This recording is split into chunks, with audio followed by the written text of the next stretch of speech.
At this time, I would like to ask Dr. Darin Edwards, today's speaker, to join me at the lectern. Dr. Edwards is a 3-time UCF graduate who played a leadership role in the development of Moderna's COVID-19 vaccine.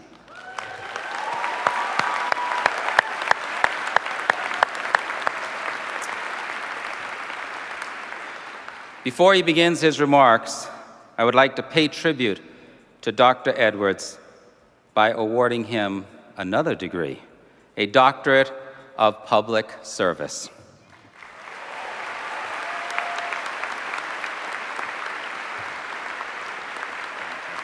Congratulations. Let's step out maybe.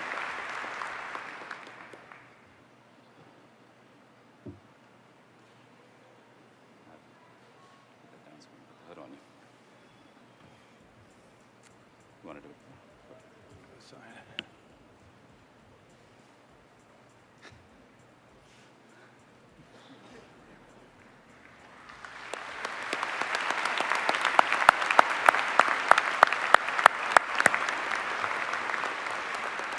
Thank you. Thank you so much. Darin, you have made extraordinary contributions to humanity, including incredible endeavors in global public health that has served lives, reduced human suffering, and safeguarded the health of countless millions of fellow humans around the world.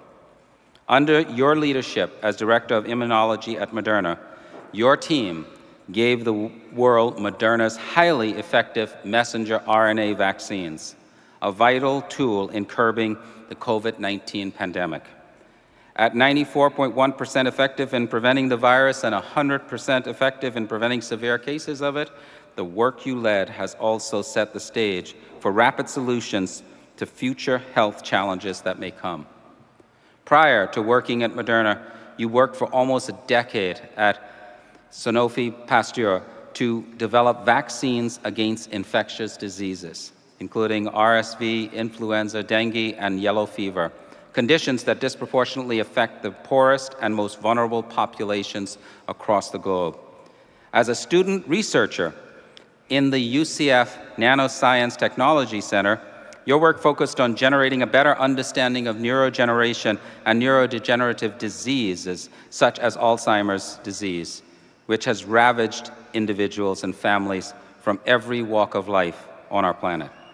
As an innovator and project manager, you have tackled immense technical challenges with creativity, intelligence, and a persistent drive towards scientific excellence. You have contributed to the body of knowledge with published journal articles and academic speaking engagements, and you hold multiple patents. The tenets of the UCF Creed are integrity, scholarship, community, creativity, and excellence. And you embody each of its to the fullest as a scientist, leader, mentor, collaborator, and global citizen.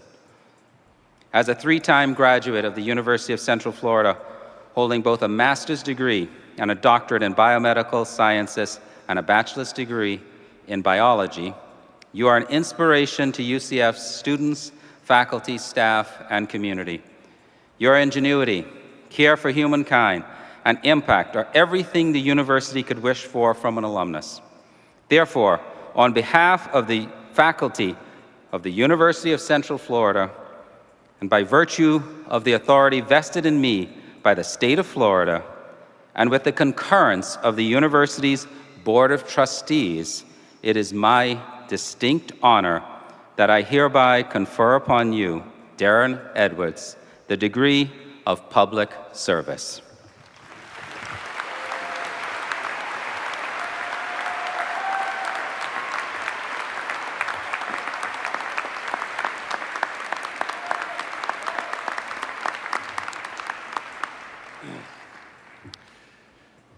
Wow. Let me just start by saying I was not expecting this kind of welcome, and I really do appreciate it.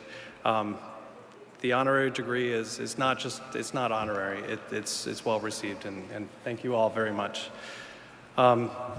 So I'll start by thanking President Cartwright, the UCF faculty and staff, and all you student graduates here today for the chance to tell my story and to speak to you. Christmas 2019, my family and I spent the holidays enjoying the warmth in Florida with family and friends. Work was going well, life was good. I was developing a novel cutting-edge technology at Moderna that my colleagues and I were convinced would revolutionize vaccines and therapeutics, enabling more effective and much more rapid development of treatments against infectious disease.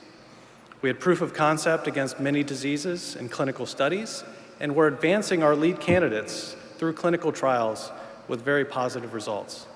But that week was all about enjoying Orlando, my hometown, soaking in the warmth, because Boston is cold if you don't know, and having lunch at our favorite restaurant, Vietnam's. I don't know if you've been there, but it's great. Living life. However, during that trip, back in December of 2020, reports emerged from Wuhan, China, of an unidentified respiratory pathogen that was filling hospitals and necessitating the shutdown of the city. Hearing those reports and knowing the potential for respiratory diseases to circulate widely, I connected with colleagues at the Vaccine Research Center at the National Institute of Health, with whom we had a long-standing collaboration to develop an mRNA vaccine against MERS coronavirus, to see if more information was available. They were aware and were monitoring reports, but the specific pathogen at that time had not yet been identified. That changed 2 weeks later.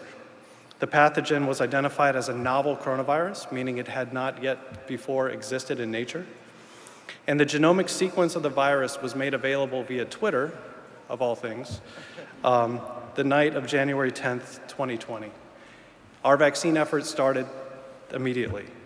The next day, a small group from Moderna and I met with the NIH, and we planned out our strategy.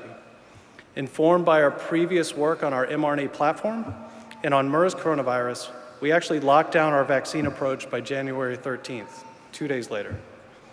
6 days before the first US patient was confirmed on January 19th. Less than a month later, we performed proof of concept studies in animals and started clinical studies in people 1 month after that, all before the COVID-19 pandemic was officially declared. I should also say my family and I, who are here today, stocked up on toilet paper a bit earlier than most, because we unfortunately suspected what was coming. The next 11 months were tough. I'm not gonna lie, they were tough on myself, my family, and the entire world.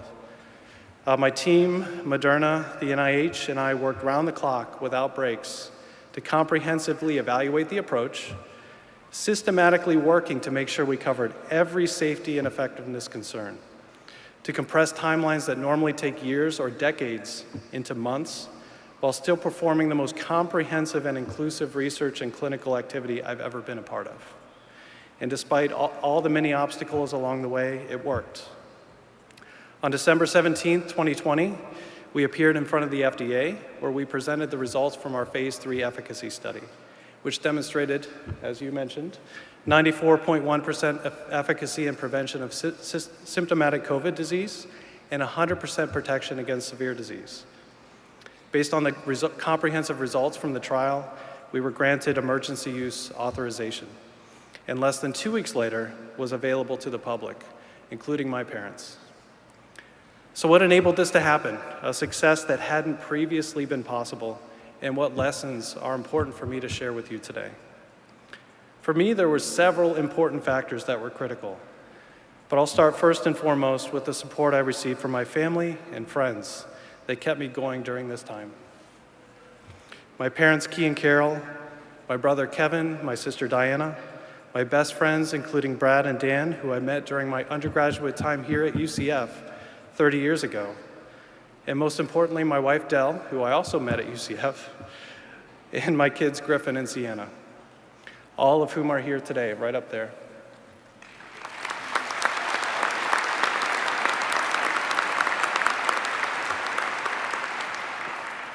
Their daily support, their hugs, their love, their affection, and sacrifice sustained me.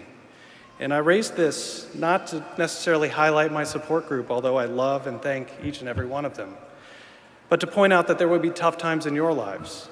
and the love and support of people that you can count on and rely upon are critical during those times. Second, a well-rounded education and a willingness to look past the status quo enabled me to tackle the unique and critical problems that we encountered on a daily basis. There was no playbook to guide our developmental path. Without a well-rounded foundation, supported by my education here at UCF, I would not have been nearly as effective, and the vaccine process would have suffered. Third, the mentality that we had was critical, and this is an area that I want to pivot and change topics. I really want to know why we didn't get to play Alabama back in 2017 for the championship game. We were the best team. We were the best damn team. Seriously though, what I really want to focus on is the acceptance of risk and failure. I admit it's a strange place for me to focus after the success I was part of over the last year, but I think it's appropriate today to speaking to you today as the bold acceptance of risk, a tolerance for failures, remaining undaunted in the face of those failures, and finding new paths to success were all key to my academic, personal, and professional development, as well as the development of the mRNA technology and ultimately the development of the COVID-19 vaccine. My career has been very convoluted, guided by my inherent restlessness and curiosity. Where others saw risk, I saw opportunity. I graduated with my Bachelor of Science way back in 1997 and landed a nice job in the technology space, where I was climbing the corporate ladder. Despite that, though, I constantly questioned whether this was truly what I wanted to do with my career. Then one day I saw that UCF was expanding its health programs, and I decided to leave my job and change my career. So where other people might consider returning to school in your early 30s to be a sign of failure, I was more interested in exploring a career path that had a better chance to change the world. Science is that way as well. There's a safe path, one where small advancements might be developed. Other paths are more risky, but can lead to revolutionary discoveries in medicines that are completely new, but often encounter obstacles that lead to failure. The latter, however, is more likely to lead to world-changing outcomes. My career is built on the back of that risk, taking the road less traveled and affecting my own outcome. Moderna's COVID vaccine is as well, built on 10 years of development work with billions spent on that process. Without a group of talented and idealistic researchers putting their careers, their reputations, and their brain power behind that development, there would have been no mRNA vaccines last year, and the millions of lives saved since would have remained at risk. So what can we learn from this? I'm not saying always take the road less traveled. I'm not saying always take risks, and definitely try not to fail. I'm saying accept risk where appropriate. Don't be afraid to jump into a new area or propose a different path to your current or future colleagues, even if that path could lead to a failure. I'm saying if you do fail, either in a task, in a career path you've chosen, in an idea, a project, a business that you've started, realize that it's not the end. The most successful endeavors and people are all well-versed in failure. As Albert Einstein once said, in the midst of difficulty lies opportunity. I will say, though, it's always very important to have a support structure. From my own personal experience, it's very critical. So my message is don't be afraid to take your own path in life or your career, or to make a change if you aren't satisfied on the path that you are on. Don't be afraid to approach work or life differently than friends or colleagues. Do not be afraid to propose novel solutions to problems. Don't be afraid to change what you are doing to pursue a passion or to chase a dream. And please don't be afraid to put your family and your friends first and rely upon them when times are difficult. And always be true to yourself. And last, and most important, try to have fun. Speaking last about UCF and the UCF experience, it's really great to be back. My time here was key to my success. UCF provided me with the opportunity to explore broadly, enabling me to become the well-rounded person and scientist that I am today. And frankly, it was a lot of fun. I mentioned the lifelong friends I made here, And the memories I made are ones that I cherish. My hope is that some of your friends and your memories are as strong. It's been great to see UCF grow and thrive since I joined almost 3 decades ago, and again later for my graduate work. The UCF alumni family is quite widespread and successful. In fact, I run into alumni often, both personally and professionally. You are all now part of that extended family, and I hope you find it as supportive as I have. I'm also thrilled to see everybody here live. I often thought about the impact the pandemic was having on people while working last year, knowing that parents and kids and students were stuck at home, not able to play, go to school, get into trouble, make mistakes. That really bothered me. Having that freedom is so important, from making lifelong friends like I did at UCF to having my first beer at the Nights Out pub. And yeah, that pub was here 30 years ago, and I won't say how old I was the first time I went there.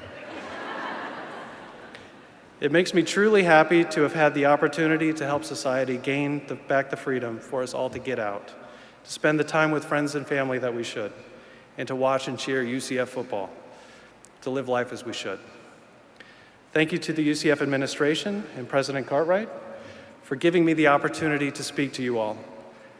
I hope you all know that you can make a difference, but please don't let that effort change the person that you are or are meant to be.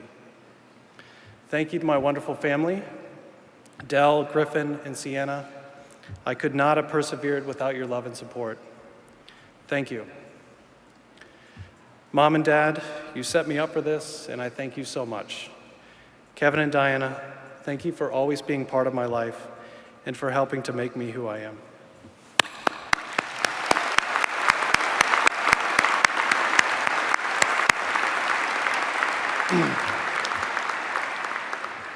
People ask me what's next. How do you follow up on the COVID vaccine? I'm sure you are all getting similar questions. What's next now that you have your degree?